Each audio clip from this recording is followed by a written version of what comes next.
नमस्कार, आज तक पर आप सभी का स्वागत है। मैं हूं राजीव ढोंडियाल। क्या देश में लगातार हिंदू आबादी की तुलना में मुस्लिम आबादी का बढ़ना आगे चिंताजनक हो सकता है? क्या देश में अलग अलग जगहों पर सीमा से सटे हुए इलाकों के पास अचानक मुस्लिम आबादी दूसरे धर्म या समाज के नागरिकों की तुलना में वो ज्यादा बढ़ रही है, या इसकी वजह घुसपैठ है? क्या हमारे देश में एक साल के बाद घुसपैठियों को बाहर निकालने, घुसपैठियों की वजह से आबादी का संतुलन बिगाड़ देने वाली बड़ी साजिश को रोकने के लिए सख्त कानून बन सकता है, जिस पर मोदी सरकार के कई बड़े फैसले, गृहमंत्री अमित शाह के बॉर्डर के पास होते दौरे और बंगाल में अचानक घुसपैठियों में मची भागम भाग के बीच में एक बड़ी बहस चल पड़ी है। इसीलिए आज हम एक एक करके जानेंगे कि क्या घुसपैठ और घुसपैठियों का वक्त अब खत्म हो चुका है, और अगर फैसले घुसपैठियों के खिलाफ होते रहे हैं तो फिर शंका क्यों कुछ लोगों के मन में पैदा हो रही है। जो बांग्लादेश से आके यहाँ पर बैठ के हर इंसान का पेट पे लात मार रहा है और हर इंसान का नौकरी खुद ले ले रहा है। ये एक राजनीतिक प्रोपगंडा है, ऐसा कुछ नहीं है।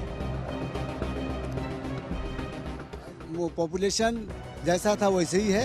ये तो सही बात है। अगर अभी से इस घुसपैठियों को नहीं निकालना चाहते तो इंडिया का डेमोग्राफी चेंज हो जाएगा। सिर्फ यहाँ पे लोगों को, मुसलमानों को उलझाने की बात हो रही है, सिर्फ मुसलमानों को बरगलाने की बात हो रही है। घुसपैठी की वजह से वही बदनामी हो रहा है। हम लोग यहाँ के बासिंदा, हम लोग यहाँ फंस रहे हैं, हम लोग को परेशानी हो रही है कि बीजेपी जो अभी देश में आया है तो ये सब मुसलमान को डरवा दिया है। कोई भी मुसलमान किसी भी बांग्लादेशी मुसलमान का समर्थन नहीं करता है। जो बांग्लादेशी है तो उसका आप कभी समर्थन करेंगे नहीं, और वाकई अगर बांग्लादेशी हमारे देश के अंदर में है तो उसे निकाला जाए। क्यों रहेगा हमारे देश के अंदर? डेमोक्रेसी मुस्लिम के बदले क्यों बदलेगी? मुस्लिम के बदले रीजन क्या है जो मुस्लिम के बदले बदलेगी? मुस्लिम क्या यहाँ पे मतलब क्या बोझ है क्या देश के अंदर में?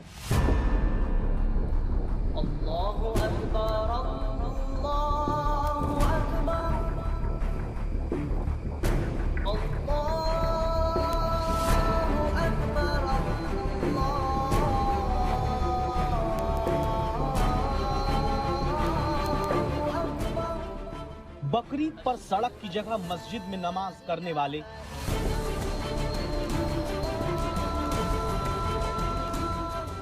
पश्चिम बंगाल समेत कई राज्य में गोवंश की कुर्बानी पर पाबंदी को इस बार मानने वाले,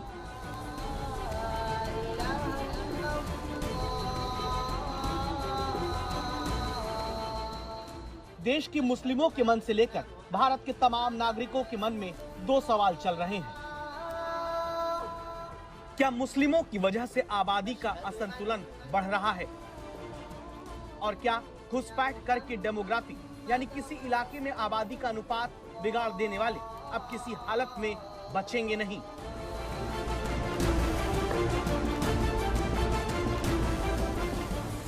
जो घुसपैठ कर अवैध तरीके से आए हैं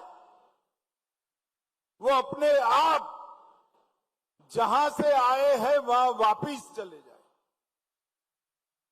अगर वो अपने आप चले जाते हैं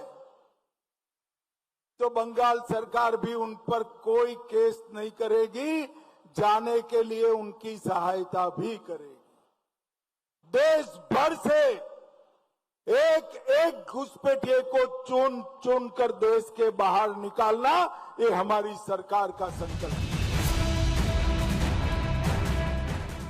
प्रधानमंत्री नरेंद्र मोदी के नेतृत्व में इस वक्त गृहमंत्री अमित शाह के हर बयान, हर पोस्ट, हर दौरे को लेकर सुगबुगाहट बढ़ती जा रही है।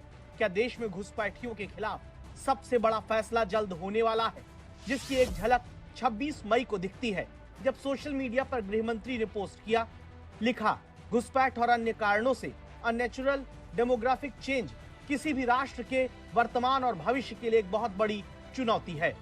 इसी के साथ अमित शाह ने एक हाई लेवल कमेटी का ऐलान किया, जो पूरे भारत में हो रहे अप्राकृतिक डेमोग्राफिक चेंज के बारे में जमीनी रिपोर्ट तैयार करेगी और फिर इसका समाधान भी देगी। नरेंद्र मोदी जी ने एक डेमोग्राफी चेंज कमेटी बनाने का निर्णय किया है। ये हाई पावर कमेटी देश भर में जनसांख्यिकी का जो कृत्रिम बदलाव हुआ है उसके कारणों की भी चिंता करेगी, उसके उपायों की भी चिंता करेगी और इसके लिए कोई कानून बनाने की जरूरत है तो इसकी भी चिंता करें। एक साल में केंद्र सरकार की बनाई कमेटी रिपोर्ट देने वाली है, जिसके बाद देश के अलग अलग हिस्सों में अचानक किसी धर्म की आबादी कम होकर दूसरे धर्म की जनसंख्या बढ़ती जा रही है, तो उसके कारण समझकर फैसला होगा। मई के महीने में 4 चीजें ऐसी होती हैं जो बताती हैं कि सरकार पश्चिम बंगाल जीतने के बाद अब पूरे देश में एक मिशन के रूप में जुट चुकी है। मिशन घुसपैठिया बाहर जाओ, जहां बंगाल में 600 एकड़ सीमा से सटी जमीन बीएसएफ को सौंप दी जाती है। भारत पाकिस्तान और भारत बांग्लादेश सीमा पर स्मार्ट बॉर्डर प्रोजेक्ट पर काम शुरू होता है। नेचुरल डेमोग्राफिक चेंज पर हाई लेवल कमेटी बना दी जाती है और फिर बॉर्डर मिशन पर खुद अमित शाह जाना शुरू कर देते हैं। दशकों तक देश में नक्सल मुक्त भारत के जिस सपने को नामुमकिन माना गया, उसे मुमकिन करने के बाद गृह मंत्री अब घुसपैठियों की एंट्री बंद और वर्षों से भारत में छिपकर रहने वाले घुसपैठियों को आउट करने के रण में उतर चुके हैं, जिसका लक्ष्य लाल किले से प्रधानमंत्री नरेंद्र मोदी ने पिछले साल तय किया। षड्यंत्र के तहत, सोची समझी साजिश के तहत देश की डेमोग्राफी को बदला जा रहा है। एक नए संकट के बीज बोए जा रहे हैं और ये घुसपैठिए मेरे देश के नौजवानों की रोजी रोटी छीन रहे हैं। एक घुसपैठिए मेरे देश की बहन बेटियों को निशाना बना रहे हैं। ये बर्दाश्त नहीं होगा। प्रधानमंत्री के इसी बयान के 9 महीने के भीतर पूरे देश में एक्शन शुरू होता है। एक तरफ पश्चिम बंगाल में घुसपैठिए बॉर्डर इकट्ठा होकर बस किसी तरह वापस बांग्लादेश वापसी का इंतजार करने लगे हैं। मैं बांग्लादेश से आया था, मेरे पास सभी पहचान पत्र हैं। मैं यहाँ काम की तलाश में आया था। अब मैं वापस बांग्लादेश जाना चाहता हूँ क्योंकि यहाँ सरकार अब पहले जैसी नहीं है। मेरे पास आधार कार्ड भी है। बोललाम तो 8 বছর आगे 7-8 বছর आगे এসেছিলাম। मैं यहाँ 7-8 साल पहले आया था, लेकिन अब सरकार बदल गई है। मेरे पास सभी दस्तावेज हैं। मैं सीमा पार करके यहाँ आया था। আমার কাগজ ছিল না। না আমরা নিজস্ব এসেছিলাম বর্ডার থেকে ওই বেনাপোল। এখানে আমরা থাকতে পারছি না, আমাদের কোনো কাগজপত্র। अब हम यहाँ नहीं रह सकते। हमारे पास सभी दस्तावेज हैं। अब हम कैसे रहेंगे यहाँ? होल्डिंग सेंटर में वो संदिग्ध लाकर रखे जा रहे हैं जो घुसपैठ करके पहले भारत में घुसे। पश्चिम बंगाल के कूच बिहार में बांग्लादेश से सटी सीमा के पास ड्रोन से निगरानी की जा रही है, ताकि कोई घुसपैठिया अगर भीतर तक पहुंचा है तो ड्रोन से नजर रखकर तुरंत उसे रोकने के लिए पुलिस एक्शन में आ सके। इन सब के साथ ही आपके मन में सवाल आ सकता है कि आखिर बंगाल से घुसपैठिए तो निकाले जा सकते हैं, लेकिन देश भर में छिपे घुसपैठिए कैसे निकलेंगे? तो जवाब है मोदी शाह की डेमोग्राफी चेंज का सच समझने के लिए बनी हाई लेवल कमेटी, जो घुसपैठ या किसी दूसरी वजह से देश के अलग अलग हिस्सों में आबादी के ढांचे में आए बदलाव का हिसाब करेगी। देखेगी कि जो धर्म या सामाजिक समुदाय में जनसंख्या का अनुपात बदला है, उसका कोई खास तरीका या पैटर्न तो नहीं। बदलाव के पीछे असली वजह क्या है, उसकी तह तक जाएगी। पड़ताल के बाद ये कमेटी तय समय में सुधार वाला रास्ता बताएगी और ये भी बताएगी कि क्या नया कानून, नई नीति लानी पड़ सकती है। कमेटी को 1 साल में रिपोर्ट देना है, लेकिन उससे पहले ही हलचल देश के मुस्लिम नागरिकों के बीच बढ़ चुकी है। अभी एक तरह का नैरेटिव चला है कि मुस्लिम की वजह से बन रहा है। अभी एक कमेटी भी बनी है उसके लेकर के।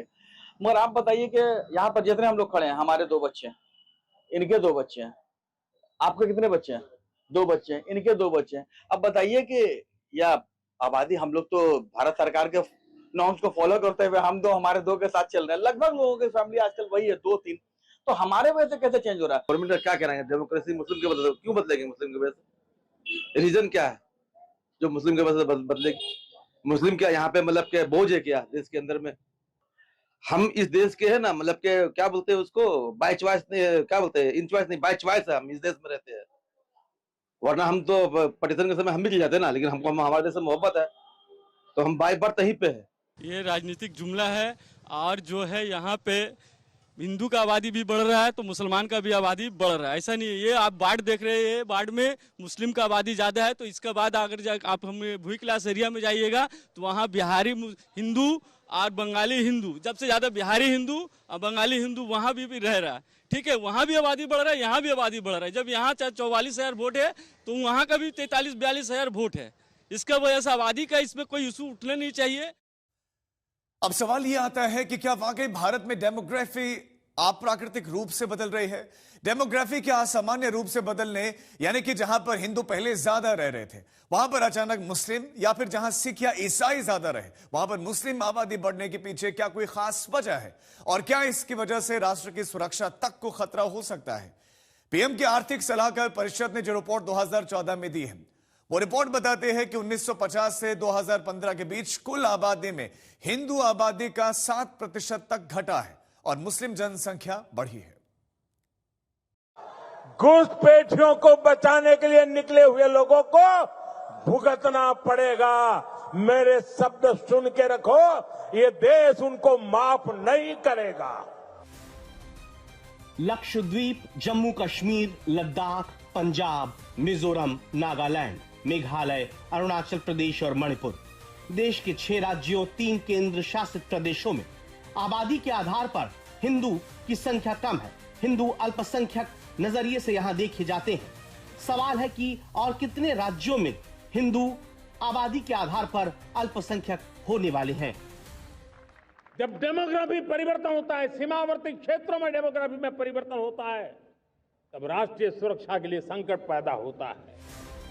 क्या घुसपैठ की वजह से असम में हिंदुओं की आबादी अल्पसंख्यक जैसी हो जाएगी?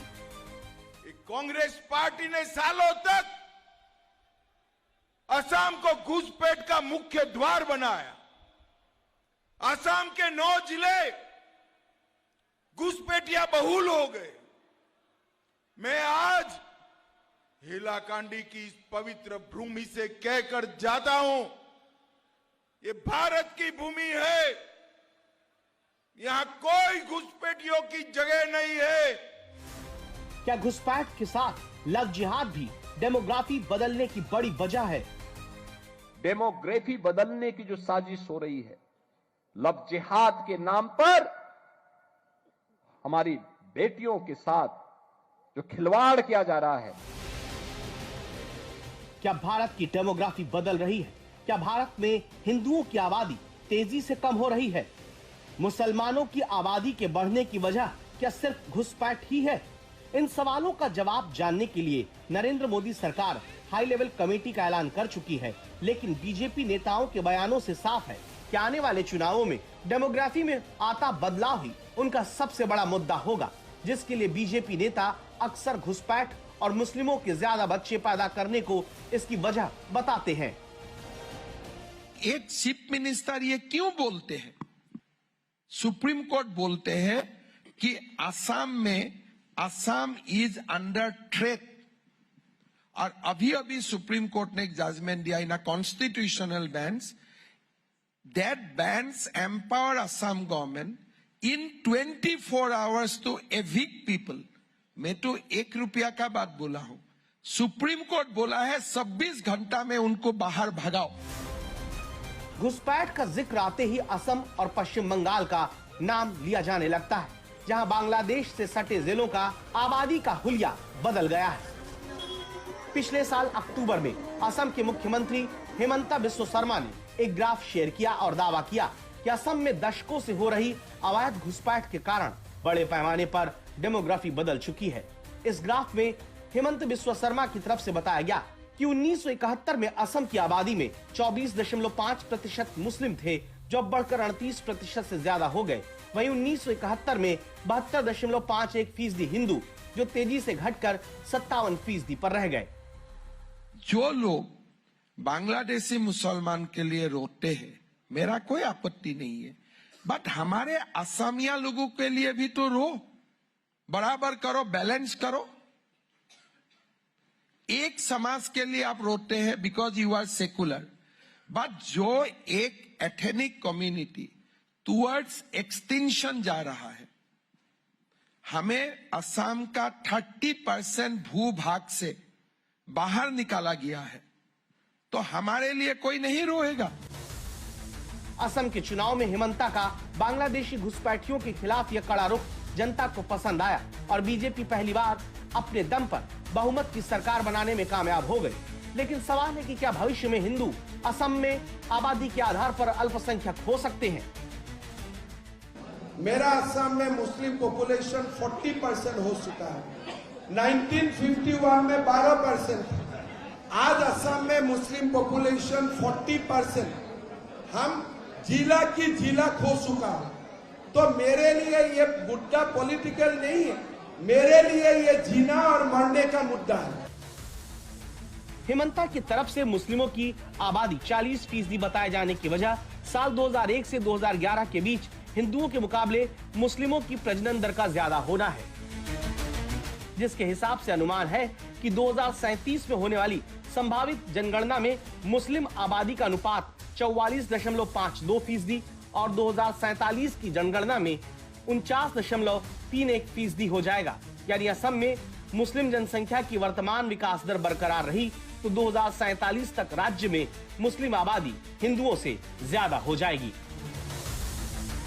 हालांकि इसमें घुसपैठ भी एक बहुत बड़ी वजह होगी, जिसके आधार पर हिमंता लगातार ये कहते सुने जाते रहे कि अगले 20 सालों में डेमोग्राफी में बदलाव ही चुनाव का सबसे बड़ा मुद्दा होगा।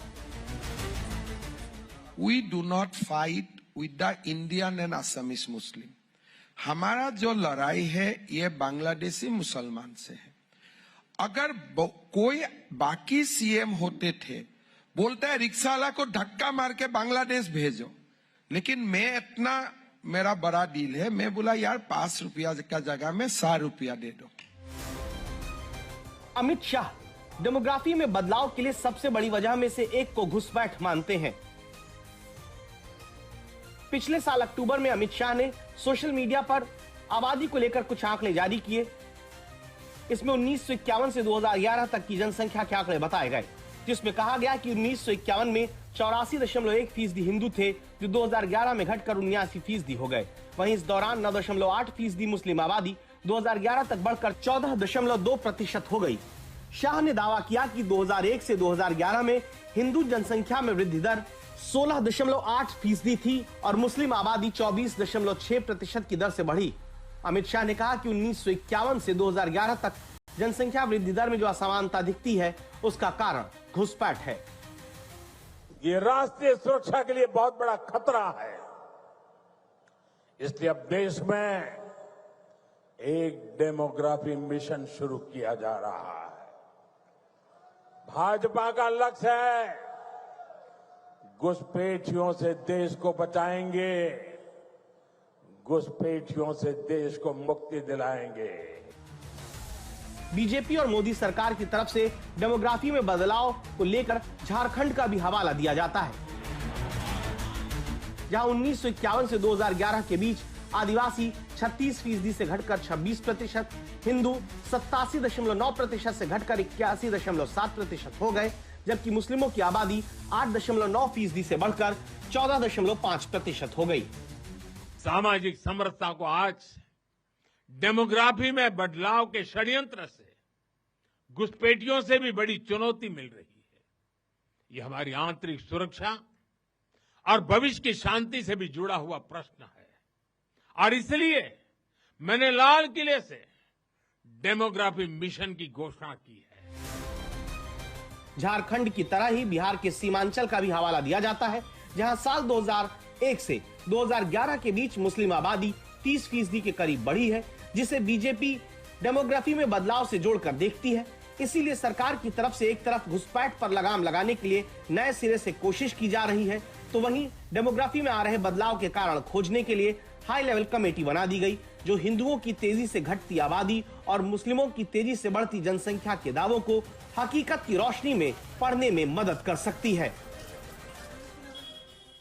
पश्चिम बंगाल चुनाव से भी पहले याद करिए, गृह मंत्रालय ने एक निर्देश जारी किया था। 2025 में सभी राज्यों को हर जिले में होल्डिंग सेंटर्स बनाने के निर्देश दिए गए थे, यानी कि तैयारियां पहले से की गई, जिसे बंगाल जीतने के बाद अब तेज किया जा रहा है। घुसपैठ का इलाज बॉर्डर से लेकर घर के भीतर तक होना चाहिए।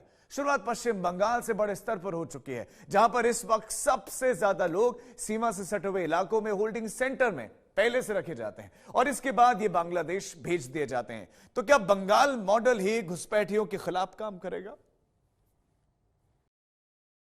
जो भी अवैध तरीके से बंगाल में घुस आया है, जो फर्जी डॉक्यूमेंट लेकर यहां रह रहा है, वो 29 अप्रैल से पहले बंगाल और हिंदुस्तान छोड़ दे, वरना 4 मई के बाद हर घुसपैठियों को खदेड़ा जाएगा। घुसपैठियों पर चुनाव से पहले प्रधानमंत्री नरेंद्र मोदी ने जो कहा, उसे शुभेंदु अधिकारी ने करके दिखाया। शुभेंदु अधिकारी ईश्वरेर नामे शपथ करितेछि जे। शुभेंदु अधिकारी 9 मई को पश्चिम बंगाल में बीजेपी के पहले मुख्यमंत्री बनते हैं। मई का महीना अभी पूरा नहीं हुआ। शुभेंदु के कुर्सी संभालने के 20 दिन के भीतर ही पश्चिम बंगाल में घुसपैठिए बांग्लादेश जाने के लिए हाकिमपुर बॉर्डर की तरफ भाग रहे हैं।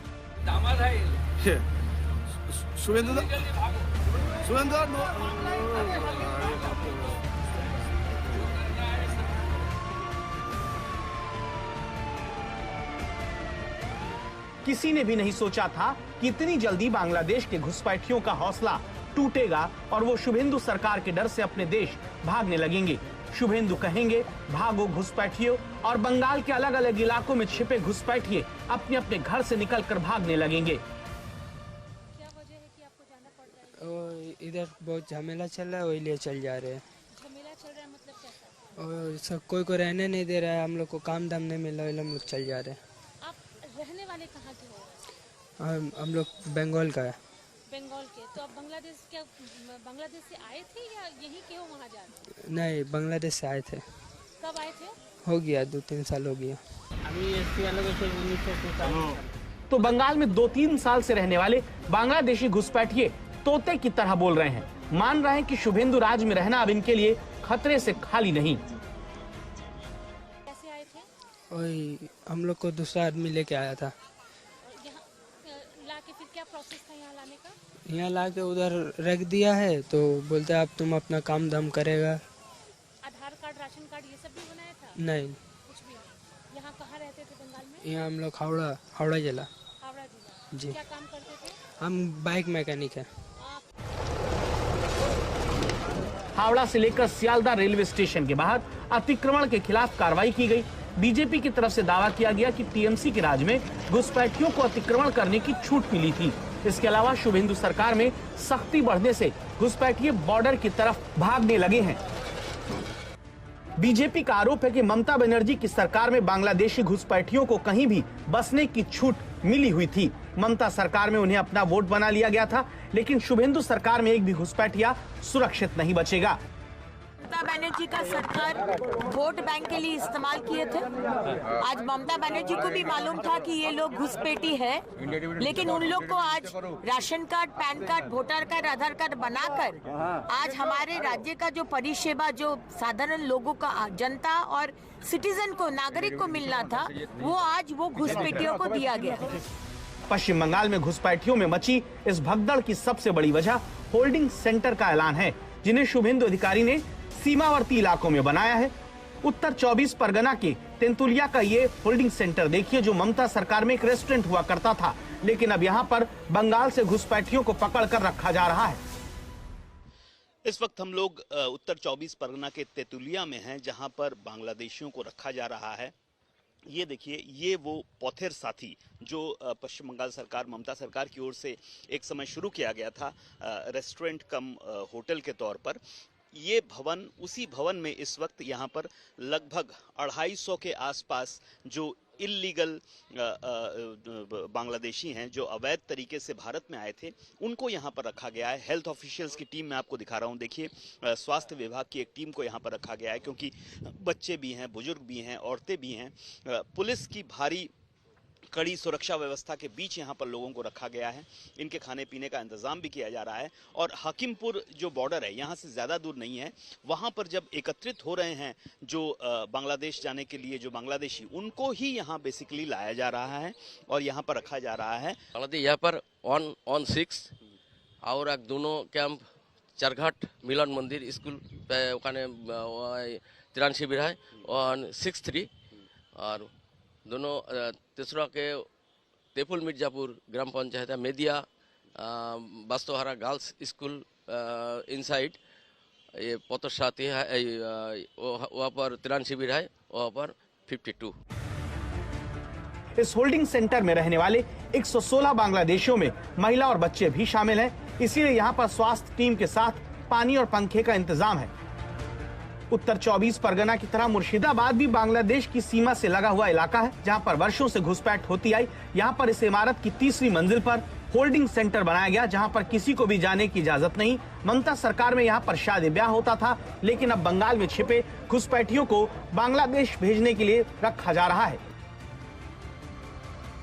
ये जो 3rd फ्लोर है, उस 3rd फ्लोर में ही इस जो प्रॉपर्टी कोऑपरेटिव का प्रॉपर्टी है, इस प्रॉपर्टी में ही इसका अनुष्ठान भी चलता है। शादी वगैरह कोई भी अनुष्ठान होता तो इस 3rd फ्लोर को रेंट में देता था इस कोऑपरेटिव वाले। और अभी तो प्रशासन के रेंट में ही है। प्रशासन बीडीओ, लोकल जो ब्लॉक डेवलपमेंट ऑफिसर और लालगोला थाने का जो ओसी है, वही बातचीत करके टेम्पोररी वे में इस बिल्डिंग का 3rd फ्लोर को सिलेक्ट किया हुआ है। और इस 3rd फ्लोर में ही अभी जो मुर्शिदाबाद का पहला होल्डिंग सेंटर है, इसमें ही मुर्शिदाबाद का कहीं भी अगर बांग्लादेशी सस्पेक्टेड पकड़ा जाता है तो इस होल्डिंग सेंटर में ही आके रख रहा है। फिलहाल इसको जहाँ पे लालगोला से लेके भानगोला सूती से लेके जो भी बड़ा इलाका आदमी यहाँ पे बांग्लादेश का है, उसको यहाँ लेके जो सेंटर किया है इसमें रखा हुआ है। तो अगला जो सिस्टम है सरकार की तरफ से, उसको कैसे यहाँ से निकालना है, उसको ट्रांसफर करना है, डिपोर्ट करना है, इसलिए यहाँ पे रखा हुआ है। पश्चिम बंगाल में बने इन होल्डिंग सेंटर का ही खौफ है, जिसने घुसपैठियों को बांग्लादेश बॉर्डर की तरफ दौड़ लगाने के लिए मजबूर कर दिया। शुभेंदु सरकार पहले ही ऐलान कर चुकी है कि घुसपैठियों को अदालत के हवाले नहीं किया जाएगा और उन्हें सीधे बीएसएफ को सौंपकर बांग्लादेश भेजने की प्रक्रिया कराई जाएगी, ताकि वर्षों से भारतीय बनकर हिंदुस्तानियों के हकों पर कब्जा करके रहने वाले इन बांग्लादेशियों को वहीं भेजा जा सके जहां से ये आए हैं। 1991 में पश्चिम बंगाल की आबादी में मुस्लिमों की हिस्सेदारी 19.5% थी, जो 2011 में 27% हो गई। जबकि दावा किया जाता है कि इसी दौरान बंगाल में हिंदू आबादी 8% तक घटी है। जबकि 2001 से 2011 के बीच की जनसंख्या में अगर हम देखें तो पश्चिम बंगाल में हिंदुओं का हिस्सा 2% घटकर 71% हो गया है और मुस्लिमों का हिस्सा 2% बढ़ गया है, 27% हो गया है। तो क्या इसकी वजह बांग्लादेश से सटी रही, पश्चिम बंगाल की वो खुली सीमा रही जिसे अपने अपने वोट बैंक के हिसाब से लेफ्ट, कांग्रेस और फिर टीएमसी ने कभी बंद करने की चिंता ही नहीं की? नतीजा यह हुआ कि बांग्लादेश से घुसपैठ जारी रही, आबादी का संतुलन बंगाल में बिगड़ता रहा।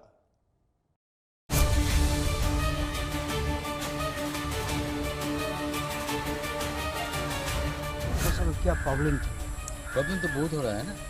वो जो हमारी राशन, हमारी जो काज है वो उसको छीन कर ले जाता है। डेमोग्राफी का भी बहुत चेंज हो रहा है, इसलिए इस घुसपैठियों को निकल के बाहर कर देना चाहिए।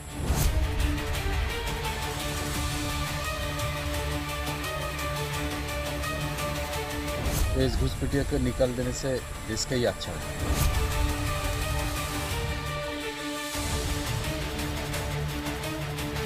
अगर अभी से इस घुसपैठियों को नहीं निकालना चाहता तो इंडिया का डेमोग्राफी चेंज हो जाएगा।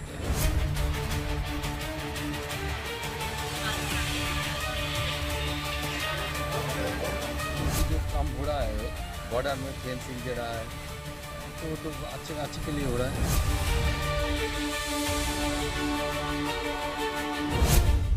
जिन लोगों को लगता है कि घुसपैठियों पर एक्शन का मतलब मुस्लिमों पर कार्रवाई है, उनकी आंखें शायद मालदा के मुस्लिम नागरिकों की बात सुनकर खुल गई हों, लेकिन अगर ना खुली हों तो वो सुन ले।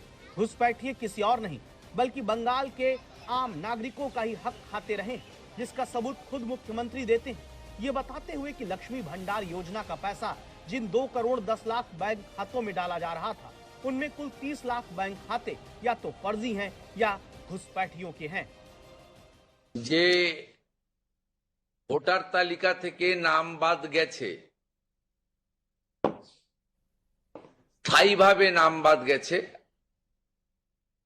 এবং ট্রাইব্যুনালে বা সিএ তে অ্যাপ্লিকেশন করেননি এমন অন্তত 30 লক্ষের কাছাকাছি, অ্যাপ্রক্স বলছি, সংখ্যাটা আরো ক্লিয়ার হয়ে যাবে ফর্মগুলো ফেরত এলে, তারাও লক্ষ্মীর ভান্ডারের টাকা পাচ্ছেন। चंद रुपए में दस्तावेज बनवाकर जो घुसपैठिए आम बंगाली भारतीय नागरिकों का हक खाते रहे, क्या वही अब बंगाल के बॉर्डर पर इंतजार कर रहे हैं कि कैसे वापस बांग्लादेश भागा जा सके? जैसे इस चेहरे को देखिए, नाम है रोजनी बीबी, बांग्लादेश से घुसपैठ करके आई महिला जो कोलकाता में काम करती रही। अब ये वापस बांग्लादेश जाने के लिए उत्तर 24 परगना में हाकिमपुर बॉर्डर पर मिलती है। एक साल बाद में आया था, एक साल पहले आया था। किस वजह से आए थे यहाँ पर? इधर फिर एक दोस्त से था, घूमने गया था। दूसरा दोस्त का मेरा देश का एक लड़का था, घूमने गया था, उसको साथ में यहाँ में आया था। हम बोला मैं गरीब आदमी है, हम पेट के लिए खाटने चाहता है, तो तुम्हारा देश में की काम होगा? बोले हाँ होगा, बहुत धंधा काम, बासाबाड़ी काम मिलेगा। हम तो यदि मिलेगा तो हम वो काज करेगा, इसलिए उधर से बांग्लादेश से आया, हमारे बासाबाड़ी काम दिया, हम काम किया। यहाँ कोलकाता में कहाँ रहते थे आप? मीठापुर वाला। तो कितने दिन से है? 1 साल। परिवार माँ है, एक बच्चा है, मेरा भाईजी है, छेले है, हमारे भाई बहन सब है। बच्चा भी है? मेरा बच्चा 18 साल। क्या आपके मन में ये सवाल नहीं आता कि आखिर इतने आराम से घुसपैठिए कैसे केवल बंगाल ही नहीं बल्कि देश के दूसरे हिस्से तक पहुंचते रहे? तो समझिए, जैसे इस महिला और पुरुष को देखिएगा, ये दोनों घुसपैठिए हैं। ये पुरुष तो कुछ साफ नहीं बोलता, बस पकड़े जाने पर गलती मानता है। কোথায় বাড়ি? বাংলাদেশে। কতদিন আগে এসেছেন? আমি এসেছি 1995 সালে। কোথায় থাকতেন? কোথায়? लेकिन अब इस महिला घुसपैठिए को सुनिएगा तो बंगाल में अब तक चलता रहा घुसपैठ का सारा खेल खुलकर सामने आ जाएगा। 3000 টাকা দিয়েছিলাম। কারা পার ওখানে লোক থাকে, থাকদের বললে পার করে দেয়। ওই কলকাতা থেকে কাজ করি। আপনি এখানে এসে আধার কার্ড কোথা থেকে তৈরি করেন? আধার কার্ড এখানে আমার স্বামী আছে এখানে জেলে, ওনার জন্য আধার কার্ড করে নিয়েছিলাম একটা লোক দিয়ে, উনি করে দিয়েছিল। ভারতীয় না, বাংলাদেশি একটা লোক করে দিয়েছিল, সে নিয়ে এখানে নেই। কত টাকা নিয়েছিল? 2000 টাকা মতো নিয়েছিল। आखिर ये घुसपैठिए कैसे इतनी आसानी से आते रहे? क्यों बंगाल में बीजेपी की जीत के बाद घुसपैठ पर बड़ा प्रहार होना शुरू हो पाया? इसकी ग्राउंड रिपोर्ट आज आप देख सकें, समझ सकें। इसीलिए कूच बिहार और मुर्शिदाबाद में बांग्लादेश से सटी उस सीमा तक हम पहुंचते हैं जहां से अब तक घुसपैठ का रास्ता खुला रहता था। क्या इस बॉर्डर के पास रहने वाले भारतीय मुस्लिम हो या हिंदू हो, वो घुसपैठ पर होती सख्ती से खुश हैं? क्या वो मानते हैं कि घुसपैठिए सबसे बड़ा खतरा आम नागरिकों के लिए ही बन रहे थे? इसीलिए सबसे पहले कूच बिहार आपको लेकर चलते हैं। ये बांग्लादेश से सटा वो इलाका है जहां सिंगवारी नदी के किनारे से इंसानों की घुसपैठ होती थी और गायों की तस्करी, क्योंकि यहाँ कोई बाढ़ ही नहीं लगी थी। ये जो सिंगीमारी रिवर है, इसी सिंगीमारी रिवर अभी यहाँ से जाते हुआ बांग्लादेश की मुगल हाट होके लालमनी हाट जाएगा। बांग्लादेश में घुसने से पहले जो मुगल हाट होके जाएगा, ये रिवर का उसी तरफ इंडिया का 2 गांव है, दोरीबर्स और जारीदल्ला। वो जो दोरीबर्स जारीदल्ला 2 गांव हैं, उसी गांव का आगे कोई फेंसिंग नहीं है। इसी रिवर के आसपास बीएसएफ ने ड्यूटी करते हैं और इसलिए 10 मीटर 20 मीटर का दूरी में रिवर की जो दोनों साइड है, दोनों साइड में बीएसएफ की पोस्ट बना हो चुका है।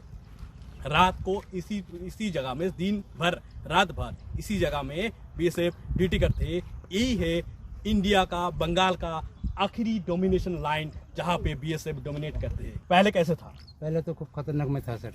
कैसे कैसे खतरनाक था? जो टीएमसी का अम्बल था सर, जो मेंबर वगैरह है सर, सारे लूट करके सर खाता है। तो टीएमसी के जमाना में कैसे कैसे होता था? कैसे काऊ तस्करी होता था? कैसे वैसे तो सारे चोरी वगैरह करके सर आता था सर। टीएमसी में मेंबर था, उन लोगों का अम्बल था, उन लोग सारे किया था सर। जो है वही करता था। उन लोग कैसे कैसे करता था आप बताइए। सोलर था हमारा गांव में, जो सरकार ने दिया था, वो सारे चोरी करके बिक के खा लिया सर। कहाँ? बांग्लादेश में बेच दिया? सारे बांग्लादेश में बेच दिया। बांग्लादेश। जहां टीएमसी राज में पहले घुसपैठ की अंधेरगर्दी चलती रही, वहां इस जगह से बांग्लादेश का लालमोनिरहाट हवाई अड्डा केवल 7 किलोमीटर दूर है। यहां दावा है कि घुसपैठ से ही आबादी का संतुलन बिगाड़ा गया, क्योंकि घुसपैठियों ने यहां महंगी जमीन खरीदी और फर्जी दस्तावेज बनाकर स्थानीय लोगों का हक छीनना शुरू कर दिया। जरूर फायदा होगा। कैसे कैसे फायदा होगा? जैसे इधर का जो बांग्लादेशी पहले आया था, वो जमीन इधर ले लिया था और जमीन का दाम थोड़ा ज़्यादा रेट के ले लिया था। अभी चला जाएगा दूसरा, वो जमीन का रेट कम होगा। 2 नंबर इधर का जो कृषि जमीन है ना, वो भी थोड़ा वृद्धि होगा। हमारा जमीन कब्जा करके खरीद करके लेता है और खरीद करके उसका जमीन का रेट भाव बढ़ा देता है और रेशन भी ले लेता है। हमारा जो एनडीए का नागरिक है उसको रेशन नहीं मिलता है, जो घुसपैठी आ गया उसको रेशन मिलता है, सब कुछ मिलता है, घर मिलता है।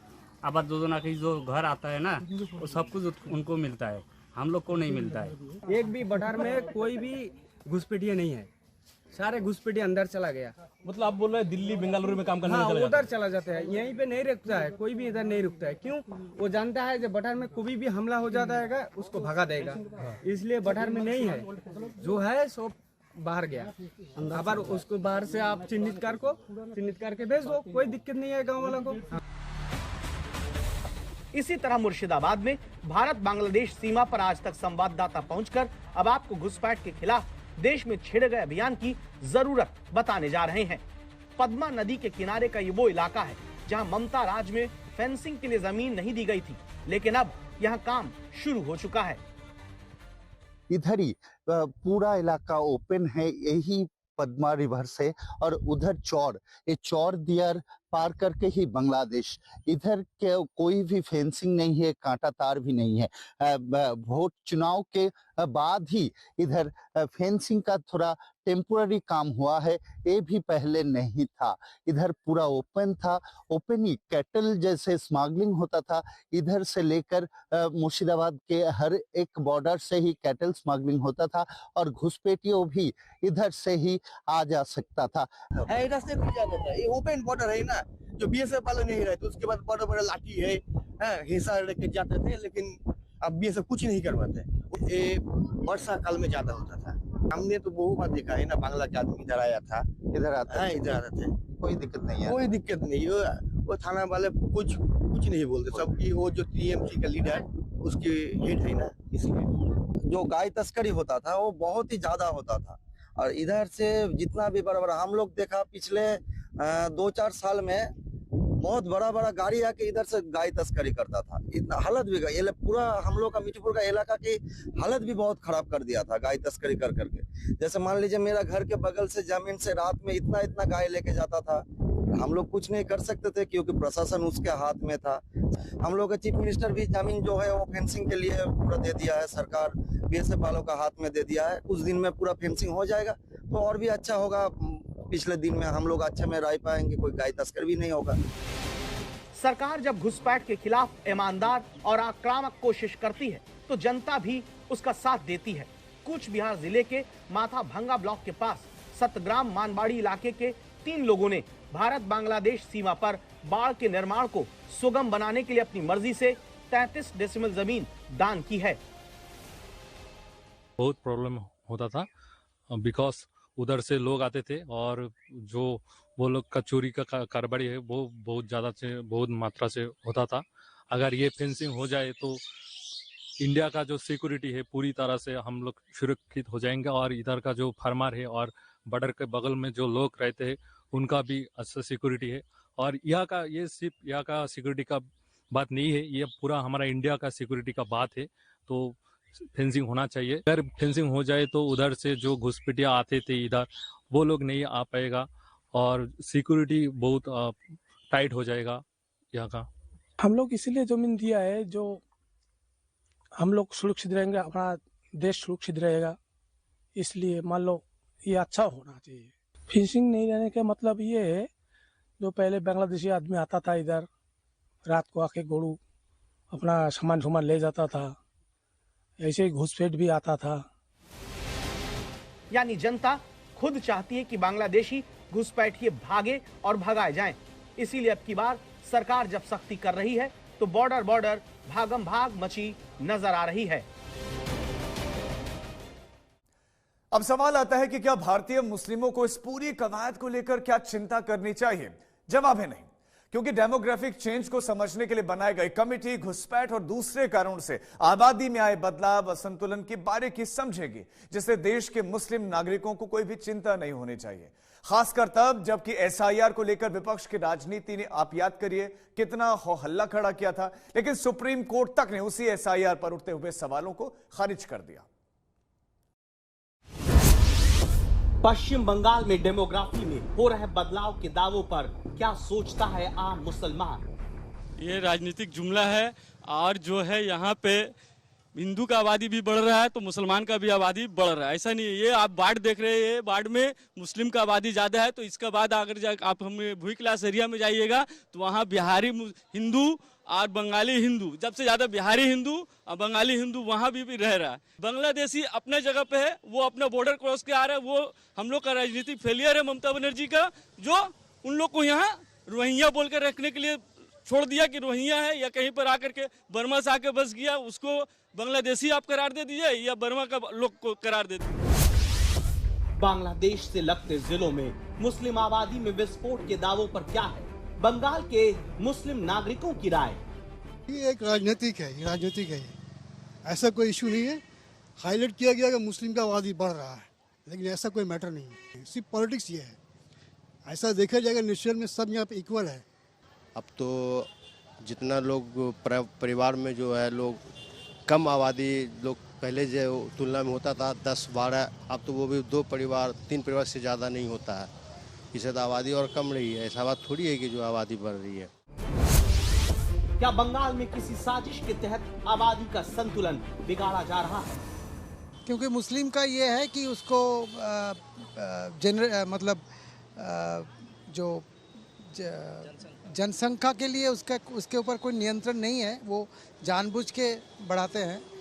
इसके कारण डेमोग्राफी चेंज भी हो सकता है। डेमोग्राफी बदलेगा नहीं और मुस्लिम का आबादी अब बढ़ेगा नहीं, बात समझ गए। इसलिए कि बीजेपी जो अभी देश में आया है तो ये सब मुसलमान को डरवा दिया है। बांग्लादेश के बॉर्डर पर बैठे इन घुसपैठियों ने पश्चिम बंगाल की दशकों को पुरानी बीमारी को एक बार फिर बेपर्दा कर दिया। लेकिन सवाल है कि क्या वोट के लिए बंगाल में अवैध घुसपैठियों को आने दिया गया? कांग्रेस का सबसे बड़ा पाप घुसपैठियों को मुख्य धारा में शामिल करने का रहा है। बंगाल में टीएमसी सरकार घुसपैठियों के बचाव में लगी है। पश्चिम बंगाल हो या फिर असम, बीजेपी के प्रमुख मुद्दों में घुसपैठ सबसे आगे रहा। पश्चिम बंगाल में बीजेपी का हर नेता ये साबित करने में लगा रहा कि ममता घुसपैठियों को बसा रही हैं, क्योंकि वो उन्हें अपना वोट बैंक मानती हैं। जिन शरणार्थी हिंदुओं को नागरिकता मिली है, ये उनकी नागरिकता छीनेंगे, और वो नागरिकता ये किसको देंगे? अवैध घुसपैठियों को, क्योंकि इन घुसपैठियों को टीएमसी अपना वोट बैंक मानती है। बीजेपी ने इस बार बंगाल जीतने के लिए कई रणनीति पर काम किया, जिसमें एक रणनीति घुसपैठ से बंगाल की संस्कृति को हो रहे नुकसान की थी। इस नैरेटिव को फैलाने के लिए बीजेपी ने तृणमूल कांग्रेस के घोषणा पत्र का हवाला दिया, जिसका नाम इश्तिहार रखने पर बीजेपी ने इसे मुद्दा बनाया और इसे घुसपैठियों के बंगाल की संस्कृति पर पड़ने वाले असर से जोड़ा। अभी टीएमसी ने अपना घोषणा पत्र जारी किया, लेकिन उसका नाम उन्होंने बांग्ला भाषा में नहीं रखा, बल्कि उसे इश्तेहार कहा जा रहा है। ममता पर तुष्टीकरण का आरोप लगाने के लिए बीजेपी ने साल 1905 के लाल इश्तेहार शब्द की याद दिलाई और दावा किया कि ममता ने ऐसा सांप्रदायिक भावना पैदा करने के लिए किया है, क्योंकि उस समय ढाका के नवाब कलीमुद्दीन मुल्ला ने मुस्लिम समाज को भड़काने के लिए हिंदुओं के प्रति विद्वेष फैलाने के मकसद से जिस शब्द का इस्तेमाल किया उसका नाम भी इश्तेहार था। बंगाली बनाम पारसी की इस जंग का बीजेपी को कहीं न कहीं फायदा हुआ। बीजेपी की जीत के बाद जिस तरह से टीएमसी के दफ्तरों से आधार कार्ड मिलना शुरू हुए, उससे सवाल उठा कि क्या बंगाल में ममता बनर्जी घुसपैठियों को बसाकर उन्हें बंगाल की योजना में हकदार बनाकर उनके वोट से जीतती रही। जानकार कहते हैं कि घुसपैठ अगर सबसे बड़ा कारण डेमोग्राफी बदलने का है तो रास्ते और भी हैं, जैसे लव जिहाद और धर्मांतरण, और इन सब के बीच में सरकार एक मजबूत चक्रव्यूह रच रही है, जैसे उत्तराखंड गुजरात के बाद असम में समान नागरिक संहिता का कानून लाना। वहीं पश्चिम बंगाल से पहले उत्तर प्रदेश में मुख्यमंत्री योगी आदित्यनाथ भी घुसपैठियों के खिलाफ आक्रमणकारी नीति अपना चुके हैं और बहुत ही एग्रेसिव वो पॉलिसी है, घुसपैठियों को चिन्हित करके डिटेंशन सेंटर में लाना और फिर डिपोर्ट कर देना, या फिर जनसंख्या में धर्म समाज का अचानक असंतुलन पैदा करने वाली जो साजिश है, वो साजिश रचने वालों के खिलाफ सख्त कानून बनाना हो। यूपी के योगी आदित्यनाथ ऐसे लोगों को लगातार चुनौती देते हैं। घुसपैठियों को हटाना, लव जिहाद के खिलाफ कानून और धर्मांतरण रोकने का कानून, एक एक कर राज्यों में यूसीसी का पास होना, इन सब के साथ क्या देश में आबादी के असंतुलन को संभालने में बीजेपी की सरकारें जुट चुकी हैं। जहां घुसपैठ को लेकर उत्तर प्रदेश में मुख्यमंत्री योगी आदित्यनाथ पहले से न सिर्फ आक्रामक वार करते आए हैं, बल्कि प्रशासन को भी जमीन पर सक्रिय कर चुके हैं। जिस प्रकार की घुसपैठ ये लोग करवा रहे हैं बांग्लादेशी घुसपैठियों का, आने वाले समय में घरों के अंदर घंटी और शंख भी नहीं बजाने देंगे। और उत्तर प्रदेश वो राज्य है जहां पर योगी आदित्यनाथ पहले ही डिटेक्ट, डिपोर्ट और डिलीट वाले अभियान में जुट गए थे। दिसंबर के महीने में पिछले साल ऑपरेशन टॉर्च का अभियान चलाती उत्तर प्रदेश पुलिस नजर आई थी, जहां अलग अलग जिलों की झुग्गी झोपड़ियों में संदिग्धों और घुसपैठियों की तलाशी ली जाती देखी गई, ताकि जो लोग बांग्लादेश बॉर्डर पार करके यूपी तक पहुंचे उन्हें रोका और पकड़ा जा सके। घुसपैठ के खिलाफ योगी आदित्यनाथ 20 साल से आवाज उठाते आए हैं। 2006 में गोरखपुर से सांसद रहते भी योगी ने संसद में घुसपैठ पर तब की यूपीए और उत्तर प्रदेश की समाजवादी पार्टी सरकार से कार्रवाई को कहा था। अब जबकि खुद मुख्यमंत्री योगी आदित्यनाथ इस मुद्दे पर आक्रामक होकर नीति अपनाते हैं, तो याद करिए हर जिले में डिटेंशन सेंटर खोले जाने का निर्देश, जिसमें तय हुआ था कि इसमें सीसीटीवी कैमरों के साथ बायोमेट्रिक की व्यवस्था होगी, जिसमें घुसपैठियों के फिंगरप्रिंट्स को रिकॉर्ड करके रखा जाएगा। इसमें केंद्रीय सुरक्षा बल की भी तैनाती होगी और सुरक्षा को 3 लेयर में बांटा जाएगा। हर लेयर में सुरक्षा कर्मियों का कड़ा पहरा होगा। सरकार हर घुसपैठिए को डिपोर्ट करने की एक अलग से व्यवस्था बनाएगी। असल में उत्तर प्रदेश के सीमावर्ती इलाकों में हाल में आबादी के असंतुलन बढ़ने का दावा तेज हुआ। जैसे नेपाल से सटी सीमा के पास घुसपैठी आकर जमीन खरीदते हैं, मदरसे मस्जिद बनवाते हैं। आज तक संवाददाता आशीष श्रीवास्तव नेपाल बॉर्डर से सटे महाराजगंज जिले से ये रिपोर्ट आपको दिखा रहे हैं। महाराजगंज जिले में सोनोली बॉर्डर है, वहां पर कई नए निर्माण हुए हैं और लगातार इसमें ये दावा किया जा रहा है कि डेमोग्राफी चेंज की जा रही है। ऐसे में अगर हम आपसे बात करेंगे तो आपको हम तस्वीरें दिखाएंगे। यहाँ पर जो है ये एक नया कंस्ट्रक्शन बना है, ये ईदगाह टाइप बनाई गई है, जो कि किसकी है नहीं पता है, लेकिन ये ईदगाह स्ट्रक्चर बना है जो पहले नहीं था, यहाँ पर बना दिया गया है। भंसार है, नेपाल जो है, नेपाल का ये भंसार है, बॉर्डर से सटे पूरा, और नो मिशलन का पिलर वहाँ दिखाई दे रहा है। इधर देखिए, यहाँ पे करीब 50-60 मकान हो गया है, बन रहा है। जो डेमोग्राफी चेंज हो रही है, जो बाहर कम्युनिटी के लोग आकर बस रहे हैं, उनका सिर्फ मकसद है कि यहाँ की जो वो डेमोग्राफी वो चेंज करना, अपना प्रभुत्व बढ़ाना। बिल्कुल बिल्कुल यही है। घुसपैठ के अलावा उत्तर प्रदेश में आबादी का संतुलन, धर्मांतरण और लव जिहाद के रास्ते से कोई न बिगाड़ सके, इसलिए योगी सख्त कानून बना चुके हैं। भारत के संसाधनों पर भारतीयों का हक है। वोट की राजनीति में घुसपैठ और घुसपैठियों को सहारा नहीं दिया जा सकता। यही राष्ट्रहित में जरूरी है। अभी के लिए इस बुलेटिन में इतना ही, लेकिन देश और दुनिया की तमाम खबरों के लिए आप देखते रहिए आज तक।